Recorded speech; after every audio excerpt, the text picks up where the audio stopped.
ಒಂದೊಂದ್ ದಿನ ಈ ಬೆಳಗ್ಗೆ ಯಾಕಾಗುತ್ತೋ ಅಂತ ಅನ್ಸ್ಬಿಡುತ್ತೆ ನನಗಂತೂ. ಯಾಕೆ ಗೊತ್ತಾ, ಇವತ್ ಬೆಳಗ್ಗೆ ಎದ್ದಿದ ತಕ್ಷಣ ನಂಗೆ ದೋಸೆ ತಿನ್ಬೇಕು ಅನ್ನೋ ಕ್ರೇವಿಂಗ್ ಸ್ಟಾರ್ಟ್ ಆಗೋಯ್ತು. ನನಗಂತೂ ಅಡುಗೆ ಮಾಡಕ್ ಬರಲ್ಲ.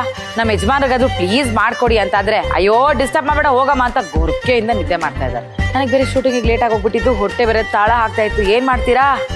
ಇಂಥ ಟೈಮಲ್ಲೇ ನನಗೆ ನೆನಪಾಗಿದ್ದು ನಮ್ಮ ಆಹಾರ ಅವರ ಬಲ ಅಡೈ ಮಿಕ್ಸ್. ಬನ್ನಿ, ಈಸಿಯಾಗಿ ಯಾವ ಟೆನ್ಷನ್ನು ಇಲ್ಲದೆ ದೋಸೆ ಹೆಂಗ್ ಮಾಡೋದು, ಅದರಲ್ಲೂ ಅಡೈ ದೋಸೆ ಹೆಂಗ್ ಮಾಡೋದು ನಾ ಹೇಳ್ಕೊಡ್ತೀನಿ.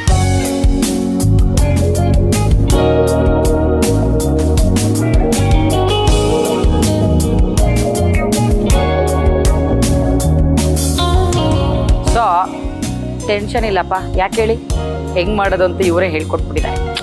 ಆಹಾರ ಅವರ ಬಲ ಅಡೈ ಮಿಕ್ಸ್ ಬೆಳಗಿನ ಕ್ವಿಕ್ ಬ್ರೇಕ್ಫಾಸ್ಟ್ಗೆ. ಆಫೀಸಿಗೆ ಹೋಗಿ ಮುಂಚೆನಾದ್ರೂ ಮಾಡ್ಕೊಳ್ಳಿ, ಇಲ್ಲ ಆಫೀಸಿಂದ ಬಂದ್ಮೇಲಾದ್ರೂ ಮಾಡ್ಕೊಳ್ಳಿ. ಯಾರಿಗೂ ಈಗ ಅಡುಗೆ ಮಾಡ್ತಾರೆ ಬೋರು ಅನ್ನೋರು, ಹೈ ಪ್ರೋಟೀನ್ ಆಹಾರ ಬೇಕು ಆದರೆ ಮಾಡ್ಕೊಳ್ಳಕ್ ನಮಗೆ ಮೂಡಿಲ್ಲ ಅನ್ನೋರು ಈ ನಮ್ಮ ಆಹಾರ ಅವರ ಬಲ ಅಡೈ ಮಿಕ್ಸ್ ಇದ್ರೆ ಸಾಕು. ಕೆಲವೇ ನಿಮಿಷಗಳಲ್ಲಿ ಸವಿಯಾದ ದೋಸೆಯನ್ನ, ಪೌಷ್ಟಿಕವಾದ ದೋಸೆಯನ್ನ ಮಾಡಿಕೊಂಡು ತೃಪ್ತಿಯಾಗಿ ತಿನ್ನಬಹುದು. ನಮ್ಮ ಇವತ್ತು ಆಹಾರ ಡಿಶ್ ಆಫ್ ದ ವೀಕ್ ಅಲ್ಲಿ ನಾವು ಮಾಡ್ತಾ ಇದ್ದೀವಿ ಬಲ ತರಿಸೋ ಬಲ ಅಡೈ.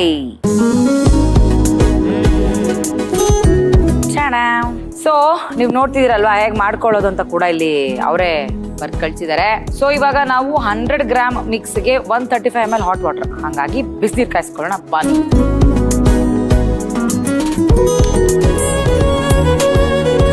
ಹೀಗಿದು ಬಿಸಿ ಆಗ್ಬೇಕು. ಅಷ್ಟರಲ್ಲಿ ನಾವು ಪಾಕೆಟ್ನ ಓಪನ್ ಮಾಡ್ಕೊಳ್ಳೋಣ. ಏನಂತೀರಾ? ಯಾಕೆ ಸುಮ್ಮನೆ ಕತ್ರಿ ಚಾಕು ಅಂತೆಲ್ಲ ಕಷ್ಟಪಡ್ತೀರಾ? ನೋಡಿ, ಓ ವಾವ್. ಸೊ ಇದೊಂದು ಮಿಕ್ಸ್ನ ಬಾ ಏನ್ ಘಮ ಅಂತ ಇದೆಯಪ್ಪ ದೇವರೇ. ಓ ವಾವ್, ಇದಷ್ಟು ಬೇಗ ಕಾದೆ ಹೋಯ್ತು. ಓಕೆ ಬನ್ನಿ, ಇವಾಗ ನೀರು ಹಾಕೊಳ್ಳೋಣ. ಬಲ ಅಂದ್ರೆ ಶಕ್ತಿ, ಅಡೈ ಅಂದ್ರೆ ಬೇಳೆಗಳಿಂದ ತಯಾರಾಗಿರುವಂತಹ ನಮ್ಮ ದಕ್ಷಿಣ ಭಾರತದ ಸಾಂಪ್ರದಾಯಿಕ ತಿನಿಸು. ಅದಕ್ಕೆ ಶಕ್ತಿ ಮತ್ತು ಪೌಷ್ಟಿಕತೆಯ ಸಂಕೇತವಾಗಿ ಆಹಾರ ಅವರು ಈ ಉತ್ಪನ್ನಕ್ಕೆ ಬಲ ಅಡೈ ಅನ್ನೋಂತ ಒಂದು ಹೆಸರನ್ನ ಇಟ್ಟಿದ್ದಾರೆ. ಶಪಾ ಸದ್ಯ ಈ ಆಹಾರ ಅವರು ಈ ತರ ಇನ್ಸ್ಟೆಂಟ್ ದೋಸೆ ಮಿಕ್ಸ್ಗಳನ್ನ ಕೊಟ್ಟು ನನ್ನಂತವ್ರನ್ನ ಉಳಿಸ್ಬಿಟ್ರು. ಓಕೆ, ದೋಸೆ ಹಿಟ್ಟು ರೆಡಿ ಮಾಡ್ಕೊಂಡಿದೀನಿ. ಹಂಚೊಂದು ಕಾಯ್ದು ಬಿಟ್ರೆ ದೋಸೆ ಹುಳಿತಾ ಇರೋದೇ ತಿಂತಾ ಇರೋದು. ನಾವೀಗ ಆಹಾರ ಅವರ ಬಲ ಅಡೈ ಮಿಕ್ಸ್ ನ ಹಾಕುವಂತಹ ಸಮಯ. ಚೆನ್ನಾಗಿ ಕಲ್ಸ್ಕೊಂಡಿದೀನಿ 1 ಗಂಟೆ ಇಲ್ದಂಗೆ. 15 ನಿಮಿಷ ಬಿಟ್ಟಿದೀನಿ ಕಲ್ಸ್ಕೊಂಡು. ಇವಾಗ ಹಾಕೊಂಡು ತಿನ್ಕೊಂಡು ಮಜಾ ಮಾಡದೆ.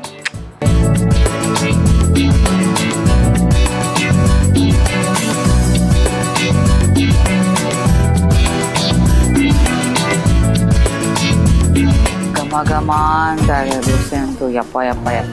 ಓಕೆ, ಸೊ ಮಾಡ್ಕೊಂಬಿಡೋಣ ಪ್ಲೇಟ್ಗೆ.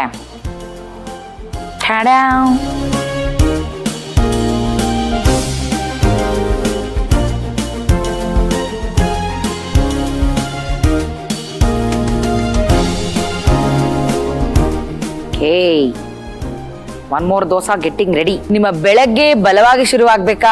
ಅದಕ್ಕೆ ಈ ಆಹಾರ ಅವರ ಆರೋಗ್ಯ ಬಲ ಅಡೈ ಮಿಕ್ಸ್ ನಿಮಗೆ ಹೊಟ್ಟೆ ತುಂಬಿಸಿ ದಿನವಿಡೀ ಚೈತನ್ಯದಿಂದ ಇರೋ ಹಾಗೆ ಮಾಡುತ್ತೆ. ಬೇಳೆ ಮತ್ತೆ ಸಿರಿಧಾನ್ಯಗಳಿರೋದ್ರಿಂದ ಪ್ರೋಟೀನ್ ಕೂಡ ತುಂಬಾ ಚೆನ್ನಾಗಿ ಸಿಗತ್ತೆ. ನಾರಿನಾಂಶವೂ ಸಾಕಷ್ಟಿದೆ. ಇದರಲ್ಲಿ ಡಯಟರಿ ಫೈಬರ್ ಕೂಡ ಸಮೃದ್ಧವಾಗಿದೆ. ಅದಕ್ಕೆ ಹೊಟ್ಟೆ ತುಂಬಿದ ಅನುಭವ ಆಗತ್ತೆ. ಊಟ ಮಾಡಿದ ತೃಪ್ತಿಯೂ ಇರತ್ತೆ. ಮನೆಯಲ್ಲಿ ಮಾಡಿದ ರುಚಿ ಕೊಡತ್ತೆ. ದಕ್ಷಿಣ ಭಾರತದ ಅಡೈ ರುಚಿ ಇರೋದ್ರಿಂದ ಚಿಕ್ಕವರಿಂದ ದೊಡ್ಡೋರ್ವರೆಗೂ ಎಲ್ಲರಿಗೂ ಇಷ್ಟವಾಗತ್ತೆ.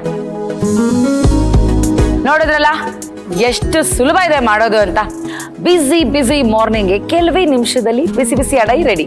ನಮ್ಮ ಮನೆಯ ರುಚಿ ಇಂದಿನ ಜೀವನ ಶೈಲಿಗೆ ಹೊಂದಿಕೊಂಡ ರೂಪ. ಅದೇ ಪರಿಚಿತ ಅಡೈ ಈಗ ಇನ್ನಷ್ಟು ಅನುಕೂಲಕರವಾಗಿ ನಿಮ್ಮ ಅಡುಗೆ ಮನೆಗೆ. ಇದು ನಮ್ಮ ಆಹಾರ ಅವರ ಬಲ ಅಡೈ ಮಿಕ್ಸ್.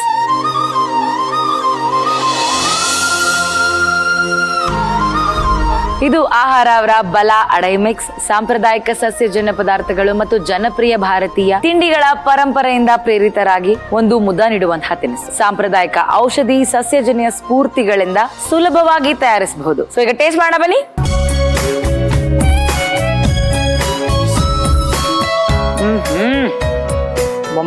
ಆಕ್ಚುಲಿ ಆ ಬೇಳೆದೆಲ್ಲಾ ಫ್ಲೇವರ್ಗಳು ಗೊತ್ತಾಗ್ತಾ ಇದೆ. ಹುರಿದು ಚಂದ ಮಿಕ್ಸ್ ಮಾಡಿರೋದು.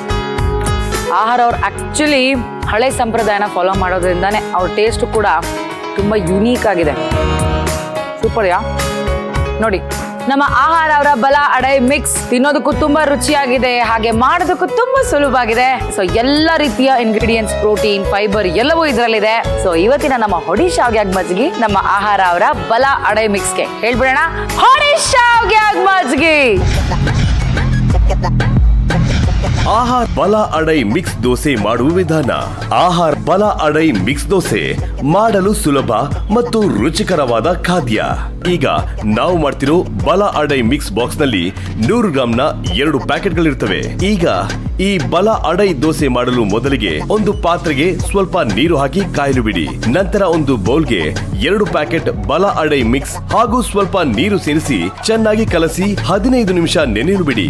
ಈಗ ಒಂದು ಹಂಚನ್ನು ಕಾಯಲು ಇಟ್ಟು ಹಂಚು ಕಾದ ನಂತರ ಒಂದು ಸೌಟು ಆಹಾರ ಅವರ ಬಲ ಅಡೈ ಮಿಕ್ಸ್ ಮಿಶ್ರಣವನ್ನು ಹಂಚಿಗೆ ಹಾಕಿ ಎರಡೂ ಬದಿ ಚೆನ್ನಾಗಿ ಬೇಯಿಸಿಕೊಂಡರೆ ಗರಿ ಗರಿಯಾದ ಆಹಾರ ಅವರ ಬಲ ಅಡೈ ಮಿಕ್ಸ್ ದೋಸೆ ಸವಿಯಲು ಸಿದ್ಧ. ಇವತ್ತಿನ ಯಾವ ಸಮಸ್ಯೆಗೆ ಯಾವ ಅದ್ಭುತವಾದ ಮನೆ ಮದ್ದನ್ನ ತಗೊಂಡ್ಬಂದಿದ್ದಾರೆ ನಮ್ಮ ಡಾಕ್ಟರ್ ಅಂತ ನೋಡೋಣ. ಸೊ ಪ್ಲೀಸ್ ವೆಲ್ಕಮ್ ಔಷಧ ರಹಿತ ಚಿಕಿತ್ಸಾ ತಜ್ಞರು ಡಾಕ್ಟರ್ ಪೂರ್ವಿ ಜಯರಾಜ್. ನಮಸ್ತೆ ಡಾಕ್ಟರ್. ನಮಸ್ಕಾರ. ಹೇಗಿದ್ದೀರಾ? ಚೆನ್ನಾಗಿದ್ದೀನಿ. ನೀವು? ಸೊ ನಾನು ಸೂಪರ್ ಆಗಿದ್ದೀನಿ. ಇವತ್ತು ಯಾವ ಈಸಿ ಮನೆ ಮದ್ದನ್ನ ತಂದಿದ್ದೀರಾ? ನಿಮ್ ತರ ಎಲ್ಲರೂ ಚೆನ್ನಾಗಿರ್ಬೇಕು ಅಂದ್ರೆ ಒಬಿಸಿಟಿ ಕಮ್ಮಿ ಆಗಿರ್ಬೇಕು. ಬಿಕಾಸ್ ನೋಡೋದಕ್ಕೆ ಲಕ್ಷಣವಾಗಿರ್ಬೇಕು ಅಂತ ಒಬಿಸಿಟಿ ಮೇಲೆ ತುಂಬಾ ಜನ ಒಬ್ಸೆಸ್ಡ್ ಆಗಿರ್ತಾರೆ ಹೊತ್ತು ಒಬಿಸಿಟಿನ ಹಾಗೆ ನಿರ್ಲಕ್ಷ್ಯ ಮಾಡಿದ್ರೆ ಏನೆಲ್ಲಾ ಕಾಯಿಲೆಗಳು ಬರುತ್ತೆ ಅನ್ನೋದು ಎಷ್ಟೋ ಜನಕ್ಕೆ ಗೊತ್ತಿಲ್ಲ. ಸೊ ಇವತ್ತು ಒಬಿಸಿಟಿ ಕಮ್ಮಿ ಮಾಡೋದಕ್ಕೆ ಒಂದು ಅಮೇಝಿಂಗ್ ಜಿಂಜರ್ ಲೆಮನ್ ವಾಟರ್ ಹೇಗ್ ಮಾಡೋದು ಅಂತ ತೋರಿಸ್ಕೊಡ್ತಾ ಇದ್ದೀನಿ. ಓಕೆ, ಜಿಂಜರ್ ಲೆಮನ್ ವಾಟರ್ ನಮ್ಮ ಡಾಕ್ಟರ್ ಇವತ್ತು ಹೋಮ್ ರೆಮಿಡಿ ಆಗಿ ತಂದಿದ್ದಾರೆ. ಇದಕ್ಕೆ ಬೇಕಾಗಿರುವಂತಹ ಸಾಮಗ್ರಿಗಳು: ಸ್ಟವ್ವನ್ನೇ ಬಳಸದೆ ಅದ್ಭುತವಾದಂತ ಒಂದು ಒಬಿಸಿಟಿ ಕಮ್ಮಿ ಆಗುವಂತ ವಾಟರ್ ಮಾಡ್ಕೊಳ್ಬಹುದು. ಅದಕ್ಕೆ ನಮ್ಗೊಂದು ಗ್ಲಾಸ್ ಜಾರ್ ಬೇಕಾಗುತ್ತೆ. ಅಫ್ಕೋರ್ಸ್ ನಿಮ್ ಮನೇಲಿ 2-3 ಜನ ಅದನ್ನ ಮಾಡ್ತಾರೆ ಅಂದ್ರೆ ಗ್ಲಾಸ್ ಜಾರ್ ದೊಡ್ಡದಾಗಿ ತಗೊಳ್ಳಿ. ಈ ಜಾರ್ ಒಳಗಡೆ ಸ್ವಲ್ಪ ನೀರ್ ಹಾಕಬೇಕು. Yes, so let's say full jar ಹಾಕೊಳ್ಳೋಣ. ಪರ್ಫೆಕ್ಟ್. ಎಸ್, ಈಗ ಇದಕ್ಕೆ ಒಂದು ಅರ್ಧ ಚಮಚದಷ್ಟು ಜಿಂಜರ್ನ ಕ್ರಶ್ ಮಾಡಿ ಕೂಡ ಹಾಕ್ಬೋದು. ನಾನಿಲ್ಲಿ ಸಣ್ಣ ಸಣ್ಣದಾಗಿ ಹೆಚ್ಚಿದ್ದೀನಿ. ಸೊ ನಾನು ಯಾವಾಗಲೂ ಹೇಳ್ತಾ ಇರ್ತೀನಿ, ಜಿಂಜರಲ್ಲಿ ಒಂದು ಆಕ್ಟಿವ್ ಬಯೋ ಕಾಂಪೌಂಡ್ ಇದಿರುತ್ತೆ. ಅದು ನಮ್ಮಲ್ಲಿ ಡೈಜೆಷನ್ ಇಂಪ್ರೂವ್ ಮಾಡೋದ್ರ ಜೊತೆಯಲ್ಲಿ ಯಾವುದೇ ರೀತಿ ಇನ್ಫ್ಲಮೇಷನ್ ಅಂದ್ರೆ ಕಾರಣ ಇಲ್ಲದೆ ಒಂಥರ ಬ್ಲೋಟಿಂಗ್ ಆಗೋದು ಅಥವಾ ಮೈಯಲ್ಲಿ ಊತ ಬರೋ ತರ ಆಗೋದು, ಅದನ್ನ ನಿವಾರಣೆ ಮಾಡೋದಕ್ಕೆ ಅತ್ಯಂತ ಸೂಕ್ತವಾದ ಅಂಶ ಜಿಂಜರಲ್ಲಿ ಇದೆ. ಒಂದು. ಎರಡನೇದು ಲೆಮನ್ ಯೂಸ್ ಮಾಡ್ತೀವಿ. ಇದು as we know vitamin C. But ಇನ್ನೊಂದೇನು ಅಂದ್ರೆ ವಿಶೇಷತೆ, ಈ ಎರಡರ ಒಂದು ಕಾಂಬಿನೇಷನ್ ಏನ್ ಮಾಡುತ್ತೆ ಅಂದ್ರೆ ರಾತ್ರಿ ಪೂರ್ತಿ ಇದನ್ನ ಸೋಕ್ ಮಾಡಿ ಇಟ್ಟಾಗ ಇದು ವಾಟರ್ ಸಾಲ್ಯುಬಲ್ ಕಾಂಪೌಂಡ್ಸ್ ನ ರಿಲೀಸ್ ಮಾಡುತ್ತೆ. And first thing in the morning ಇದ್ರ ಸೇವನೆ ಮಾಡಿದಾಗ ನೀಟಾಗಿ ನಮ್ ಗಟ್ಟನ್ನು ಹೆಲ್ದಿಯಾಗಿ ಇಟ್ಕೋಬಹುದು. ನಮ್ ಡೈಜೆಷನ್ ಇಂಪ್ರೂವ್ ಆಗಕ್ ಶುರು ಆಗುತ್ತೆ. ಅಲ್ಲಿ ಏನೇನು ಒಬಿಸಿಟಿ ಕಾರಣವಾದ ಫ್ಯಾಟ್ ಎಕ್ಸೆಸಿವ್ ಅಕ್ಯುಮುಲೇಷನ್ ಆಗುತ್ತೆ ಅದನ್ನ ಬರ್ನ್ ಮಾಡಕ್ ಶುರು ಮಾಡುತ್ತೆ.